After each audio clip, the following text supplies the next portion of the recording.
பார்த்திருப்போம், பத்திரிகை பார்த்திருப்போம், புத்தகத்துல படிச்சிருப்போம். ஆனா வெண்ணூர் வந்த மாணவர்கள் சயின்டிஸ்ட் கூட 3 நாள் தங்கியிருந்தாங்க. 3 நாள் வந்து ஏசி ரூம்ல உட்காந்துருந்தாங்க. அந்த குழந்தைங்க வந்துருந்தாங்க. அந்த குழந்தைங்களுக்கு பரிசு உண்டு. 3 ஸ்டூடெண்ட் ஏசிலும் உட்காந்துருந்தாங்க. அந்த விதத்துல ஒரு நல்ல ஒரு அருமையான சாப்பாடு. ஏர்போர்ட்டுக்கு ஏர்போர்ட் பக்கத்துல பார்த்தீங்கன்னா அந்த சிஎஸ்ஆர் ஆக்டிவிட்டி இருக்குது. அது வந்து உள்ளே போக முடியாது. அது நானா இருந்தாலும் சரி யாரா இருந்தாலும் உள்ளே போக முடியாது. வெளியில தான் பார்க்க முடியும். ஆனா இந்த குழந்தைங்க ஒரு நம்முடைய தமிழகத்தினுடைய ஐயா உள்ள போது மாதிரியா இவங்க பலத்த வரவேற்போட உள்ள போனாங்க. எங்களுக்கே வந்து உண்மையிலேயே ஆச்சரியமா இருந்தது.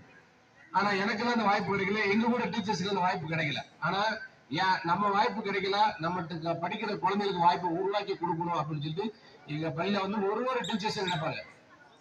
நேற்று தமிழக எங்களுக்கு சண்டை ஆகி போச்சு. யார் தேடியா எடுத்துன்னு கேட்க ஆரம்பிச்சு.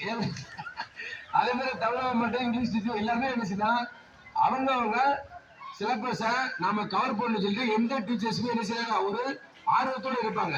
ஏன்னா அது தமிழ் சப்ஜெக்டா இருந்தாலும் சரி, சயின்ஸா இருந்தாலும் சரி, மேக்ஸா இருந்தாலும் சரி, இங்கிலீஷ் எல்லாமே என்ன செய்ய அவங்கவுங்க நம்முடைய முழு தேர்ச்சியை நமக்கு கொடுக்கணும் அப்படின்னு நினைப்பாங்க. ஏன்னா வெளியில போகும்போது என்ன செய்யணும், வெள்ளூர் பள்ளியில 40 பசங்க 40 பாஸ்ல 40 பசங்க வந்து 30 பேருக்கு மேல 400 பேருக்கு மேல எடுத்துக்கிறாங்க.